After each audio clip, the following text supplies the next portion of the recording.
Hello friends, Bharati చెప్పే కథలకు స్వాగతం అండి. ఈ కథ పేరు దయాగుణం. ఒకానొక గ్రామంలో దయానిధి అనే ఓ ధనికుడు ఉండేవాడు. పేరుకు తగ్గట్టే ఆయన ఎంతో దయగలవాడు. తన పట్ల తప్పు చేసిన వారిని కూడా ఆయన మనస్ఫూర్తిగా క్షమించేవాడు. అంతేకాదు, ఎవరైనా తప్పు చేస్తే ఎందుకు చేశారో ఆలోచించి మళ్ళీ వాళ్ళ తప్పు చేయకుండా నీతి బోధ చేసేవాడు. దయానిధి ఇంట్లో రాముడనే పనివాడున్నాడు. వాడు చిన్నతనం నుంచి దయానిధి ఇంట్లో పెరిగాడు. అందువల్ల మిగతా పనివాళ్ల మీద కంటే రాముడంటే ఆయనకు ప్రత్యేక అభిమానం ఉండేది. ఇలా ఉండగా కొంతకాలానికి రాముడికి పెళ్ళయ్యింది. రాముడు అస్తమానం భార్యకు దయానిధి గొప్పతనం గురించి చెబుతుండేవాడు. ఆయన తనకెన్ని ఉపకారాలు చేశాడో వాడు భార్యకు వివరంగా చెప్పుకున్నాడు. రాముడు భార్య ఆశాపాతకి. ఆవిడ రాముడితో, నీ యజమాని గురించి ఎన్ని కబుర్లు చెబుతావు? వాళ్ళింట్లో బోలెడు పట్టుచీరలున్నవి, నాకు ఒక్కటైనా లేదు. ఆయన భార్యకు కూతురుకు చాలా నగలున్నవి, నాకు ఒక్కటైనా లేదు అన్నది. రాముడికి ఇది నిజమేననిపించింది. అయితే వాడేనాడు ఇది కావాలని యజమానిని అడగలేదు. దయానిధి తనే వాడి అవసరాలు కనిపెట్టి అడగకుండానే వాడికి కావలసినవి సమకూర్చేవాడు. రాముడు తన భార్య అన్న మాటలు తోటి పని వాళ్లకు చెప్పాడు. వాళ్ళు వాణ్ణి మందలించి, ఎవరి తెలివి చొరవలను బట్టి వాళ్ళ సంపాదన ఉంటుంది. మన యజమాని లాంటి వాళ్ళు పచ్చగా ఉంటేనే మనకు రోజులు సుఖంగా గడుస్తాయి. ఇప్పుడు మనం చేస్తున్న పనే ఇంకెవరి దగ్గరకైనా వెళ్ళి చేద్దామంటే ఎవరు దయానిధి గారిచ్చినంతగా ఇవ్వరు. మా అందరిలో నువ్వంటేనే ఆయనకి ఎంతో అభిమానం అన్నారు. రాముడికి వాళ్ళు చెప్పింది నిజమే అనిపించింది. ఆ సంగతి వాడు భార్యకు చెప్పాడు. అంటే నువ్విక్కడ పని చేసినంత కాలం నీ బతుకు ఎదుగు బొదుగు లేకుండా ఉంటుందన్నమాట. నువ్వు కూడా నీ యజమానిలాగే మరేదైనా సొంత పని చేసుకుని డబ్బు సంపాదించరాదా అన్నది రాముడి భార్య. నాకా తెలివితేటలు లేవు అన్నాడు రాముడు. అయితే దొంగతనం చెయ్యి అన్నదావిడ కసిగా. దొంగతనం అనగానే రాముడు భయపడ్డాడు. ఎలా చెయ్యాలో ఎక్కడ చెయ్యాలో కూడా వాడికి అర్థం కాలేదు. నీ యజమాని ఇంట్లోనే దొంగతనం చెయ్యి, ఆయనకు నీ మీద చాలా నమ్మకం, అందువల్ల అన్నీ నీకు అందుబాటులోనే ఉంటవి. విలువైనదేదైనా చేజిక్కించుకుని రా. ఆ డబ్బుతో ఎక్కడికైనా వెళ్ళి ఏదో ఒక వ్యాపారం చేసి బోలెడు సంపాదించవచ్చు. అప్పుడు నాకు వంటి నిండా పట్టు చీరలు, మెడ నిండా నగలు అన్నది రాముడు భార్య ఉత్సాహంగా. ఇందుకు రాముడు వెంటనే ఒప్పుకోలేదు. భార్య పోరగా పోరగా చివరికి సరే అన్నాడు. ఒక రోజున వాడు దయానిధి ఇల్లంతా కలియ తిరుగుతూ ఒక గదిలో ఇనప్పెట్ట తలుపులు తెరిచి ఉండటం గమనించాడు. వాడు అటూ ఇటూ చూసి పెట్టెలోంచి ఒక వరహాల మూట తీసుకుని గబగబా ఇంటికి పోయి దాన్ని భార్యకిచ్చాడు. వాడి భార్య అందులోని వరహాలు లెక్కపెట్టి, అబ్బా ఎంత డబ్బో అన్నది ఆనందంగా. మర్నాడు దయానిధికి డబ్బు పోయిన విషయం తెలిసింది.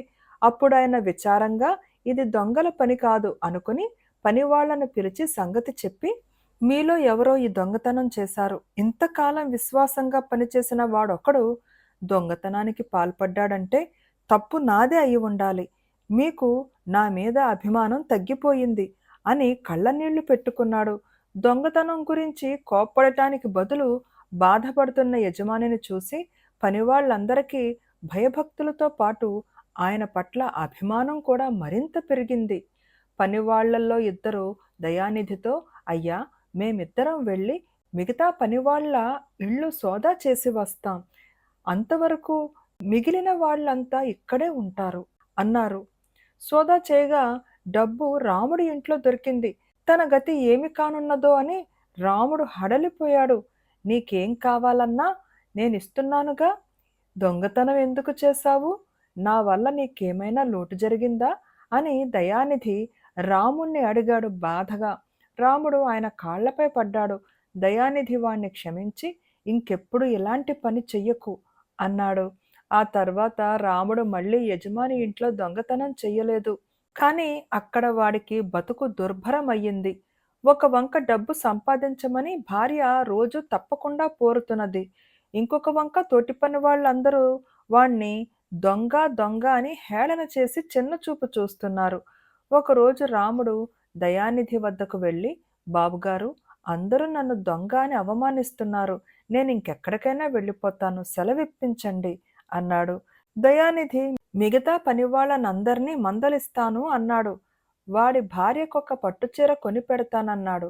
ఇలా ఎన్నో విధాల నచ్చజెప్ప చూస్తూ నువ్వు మరొక చోటకు పోతే కష్టపడతావన్నది నా భయం.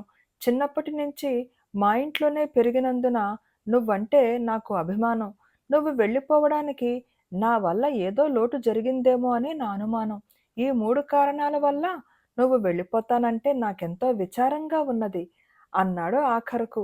ఎన్ని చెప్పినా రాముడు వినకపోయేసరికి ఆయన వాడికి కొంత డబ్బిచ్చి ఎక్కడికి వెళ్ళినా నువ్వు సుఖంగా ఉండాలి. అదే నా కోరిక అన్నాడు. రాముడు వెళ్ళిపోయాడు. దయానిధి భార్య జరిగింది విని వాడు దొంగతనం చేసి పట్టుబడగానే ఆ డబ్బు మొత్తం వాడికే ఇచ్చివేస్తే బావుండేది. అలా చేస్తే వాడికి మీ అభిమానం పట్ల తప్పక గట్టి నమ్మకం కలిగేది అన్నది. అలా చేస్తే ప్రతి పనివాడు రోజుకొక దొంగతనం మొదలు పెడతాడు. దొంగతనం చేసిన డబ్బు దొంగకే బహుమతిగా ఇవ్వడం మంచి పద్ధతి కాదు అన్నాడు దయానిధి. ఆ తర్వాత ఎన్నో ఏళ్లు గడిచిపోయాయి. దయానిధి ఇప్పుడు ముసలివాడు. ఆయన కొడుకు అన్ని వ్యాపార వ్యవహారాలు సక్రమంగా దీక్షతతో చూసుకుంటున్నాడు. ఒకరోజు రాత్రి సుమారు 20 ఏళ్ల యువకుడొకడు దయానిధి ఇంట్లో దొంగతనానికి ప్రవేశించి దొరికిపోయాడు. వాడు దయానిధి కాళ్ల మీద పడి నన్ను క్షమించి వదిలిపెట్టండి. నేను ఒకప్పుడు మీ ఇంట్లో పనిచేసి వెళ్ళిపోయిన రాముడి కొడుకును అన్నాడు. దయానిధి ఆశ్చర్యపోయి రాముడి వివరాలు అడిగాడు. రాముడు దయానిధి ఇచ్చిన డబ్బుతో కూరగాయల వ్యాపారం ప్రారంభించాడు. కానీ అందులో వచ్చే లాభం వాడి తిండి బట్టకు బొటాబొటిగా సరిపోతున్నది. వాడి భార్య భర్తను ప్రోత్సహించినట్టే కొడుకును కూడా దొంగతనాలకి ప్రోత్సహిస్తున్నది. అయితే నువ్వు నా ఇంటికే దొంగతనానికి ఎందుకు వచ్చావు అని అడిగాడు దయానిధి. రాముడికింకా తనపై పగ పోనందుకు ఆయన మనసులో నొచ్చుకున్నాడు.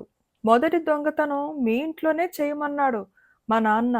దొంగతనం నేర్చుకునేటందుకు మీ ఇల్లే అనువుగా ఉంటుందట. ఒకవేళ పట్టుబడినా మీరు క్షమించి వదిలేస్తారట అన్నాడు రాముడి కొడుకు. ఈ జవాబు వింటూనే దయానిధి వాడిని ఆప్యాయంగా కౌగిలించుకుని నువ్వింకెప్పుడు దొంగతనాలు చెయ్యకు. వ్యాపారంలో నిన్ను నా అంతటి వాణ్ణి చేస్తాను. ఇక్కడే నాతోనే ఉండు అన్నాడు.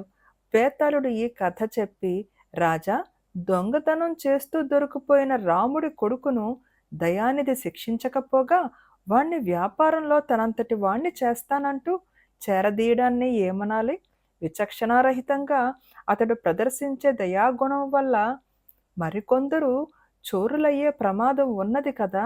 ఇంతకు అసలు దయానిధిలో ఉన్నది అమాయకత్వమా లేక దయాగుణమా అన్న అనుమానం కలుగుతుంది. ఈ సందేహానికి సమాధానం తెలిసి కూడా చెప్పకపోయావో నీ తల పగిలిపోతుందని అన్నాడు. దానికి విక్రమార్కుడు, సమాజంలో దయానిధి లాంటి వాళ్ళు చాలా అరుదైన మనుషులు. రాముడు దొంగతనం చేసినప్పుడు క్షమించినా వాడు తన దయాగుణాన్ని నమ్మలేదని అందుకే వెళ్ళిపోయాడు అని అతడికొక అనుమానం ఉన్నది. కానీ వాడు తన కొడుకును తన ఇంటికే దొంగతనానికి పంపుతూ తన దయాగుణాన్ని మెచ్చుకోవటంతో ఆ అనుమానం తొలగిపోయింది. ఆ కారణం వల్లనే తన మీద అంత నమ్మకం ఉంచిన రాముడి కుటుంబాన్ని ఆదుకోవాలి అనుకున్నాడు. అదేం అమాయకత్వం కాదు. మంచి మనసు గల మనిషి ఇతరుల మెప్పు కోసం అర్థించడు, కానీ ఆ మంచితనం ఇతరులు గుర్తించినప్పుడు తప్పక ఆనందిస్తాడు. దయానిధి ప్రవర్తనకు అదే మూల కారణం అని అన్నాడు. రాజుకు ఈ విధంగా మౌనభంగం కలగగానే బేతాళుడు శవంతో సహా మాయమై తిరిగి చెట్టెక్కాడు. ఫ్రెండ్స్, ఈ కథ మీకు నచ్చిందా అండి? ఈ కథ మీకు నచ్చితే తప్పకుండా లైక్ చేయండి, షేర్ చేయండి అండ్ ప్లీజ్ కామెంట్ కూడా పెట్టండి అండ్ హైప్ బటన్ ప్రెస్ చేయడం మర్చిపోకండి. Thank you.